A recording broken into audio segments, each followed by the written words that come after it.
Hi, ഞാൻ സുദേവ്. ഞാൻ CUET 2023 commerce exam എഴുതിയ വിദ്യാർത്ഥിയാണ്. അക്കൗണ്ടൻസി, ബിസിനസ് എക്കണോമിക്സ്, പിന്നെ ജനറൽ ടെസ്റ്റ്, ഇംഗ്ലീഷ് തുടങ്ങിയ 5 വിഷയങ്ങളാണ് ഞാൻ എഴുതിയത്. ഇംഗ്ലീഷും ജനറൽ ടെസ്റ്റ് നടന്ന ഒരേ ദിവസം തന്നെയാണ്. രണ്ടിനും 1 മണിക്കൂർ വെച്ചായിരുന്നു എക്സാം ടൈം. ഇംഗ്ലീഷ് +2 സിലബസിൽ പഠിച്ച കാര്യങ്ങൾ തന്നെയായിരുന്നു. പാരഗ്രാഫ് കംപ്ലീഷൻ, പിന്നെ സെൻറ്റൻസ് കംപ്ലീഷൻ, ഗ്രാമർ വൈസ് ആയാലും അങ്ങനത്തെ കാര്യങ്ങളായിരുന്നു ഇംഗ്ലീഷിൽ കൂടുതലുണ്ടായിരുന്നത്.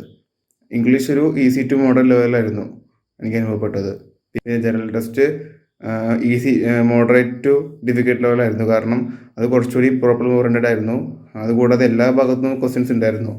ജനറൽ നോളേജ് പരമായിട്ടും അതുപോലെ തന്നെ എല്ലാ വിഭാഗത്തിൽ നിന്നും ക്വസ്റ്റ്യൻസ് വന്നിരുന്നു ജനറൽ ടെസ്റ്റിന്. അപ്പോൾ പ്രോബ്ലംസ് ആയിരുന്നു കൂടുതലുണ്ടായിരുന്നത്. അതുകൊണ്ട് തന്നെ ചെയ്യാൻ കുറച്ച് ടൈം കൺസ്യൂം ചെയ്തിരുന്നത്. പിന്നെ +2 സിലബസിൽ പോലെ തന്നെയായിരുന്നു. NCET സിലബസിൽ നിന്ന് ക്വസ്റ്റ്യൻസ് ആയിരുന്നു. എല്ലാ പോർഷൻസിൽ നിന്നും ക്വസ്റ്റ്യൻസ് ഉണ്ടായിരുന്നു ഒരുവിധം. പിന്നെ പ്രോബ്ലംസ് ഉണ്ടായിരുന്നു. തിയറി പാർട്ടായിട്ടും ക്വസ്റ്റ്യൻസ് ഉണ്ടായിരുന്നു. അക്കൗണ്ടൻസി മോഡറേറ്റ് ലെവലായിരുന്നു. കാരണം കുറച്ച് ടൈം കൺസ്യൂമിംഗ് ആയിട്ടുള്ള പ്രോബ്ലംസ് ഉണ്ടായിരുന്നു. അതുകൊണ്ട് തന്നെ അക്കൗണ്ടൻസി മോഡറേറ്റ് ഡിഫിക്കൽട്ട് ലെവലാണ് എനിക്ക് അനുഭവപ്പെട്ടത്.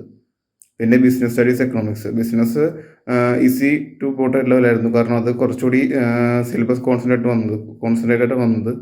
അധികം കോംപ്ലിക്കേറ്റഡ് ക്വസ്റ്റ്യൻസ് അധികം ഉണ്ടായിരുന്നില്ല.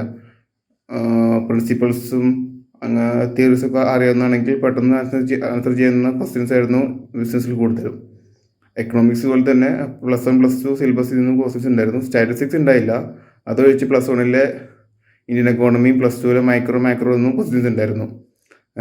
ഈക്വലായിട്ടാണ് ക്വസ്റ്റ്യൻസ് വന്നതെന്ന് തോന്നുന്നു. മൈക്രോയ്ക്കും പ്രാധാന്യം കൊടുത്തിരുന്നു, പിന്നെ ഇന്ത്യൻ എക്കോണമിക്കും.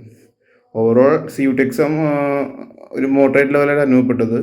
പ്രപ്പോസിൻ്റെ ഭാഗത്ത് എനിക്ക് ഏറ്റവും കൂടുതൽ ഹെൽപ്ഫുൾ ആയത് ആയിരുന്നു. വാല്യൂ ആഡഡ് നോട്ട്സ് എക്സാമിൻ്റെ ഒരു പെട്ടെന്ന് മുമ്പ് നോക്കാൻ വേണ്ടിയിട്ട് ഈ വാല്യൂ ആഡഡ് നോട്ട്സ് PDF രൂപത്തിലുണ്ടായിരുന്നു ആപ്പിൽ. അതൊരുപാട് ഹെൽപ്പ് ചെയ്തു. പിന്നെ ക്ലാസ്സസ് ആയാലും പിന്നെ ഫാക്കൽറ്റീസ് ആയാലും നന്നായിട്ട് തന്നെ പെർഫോം ചെയ്തിട്ടുണ്ടായിരുന്നു. എനിക്ക് കൂടുതൽ പ്രപ്പോസിന് ഇഷ്ടപ്പെട്ടത് ഫീച്ചറായിരുന്നു, വാല്യൂ ആഡഡ് നോട്ട്സ്. അത് ഒരു പരിധിവരെ ഹെൽപ്പ് ചെയ്തിരുന്നു.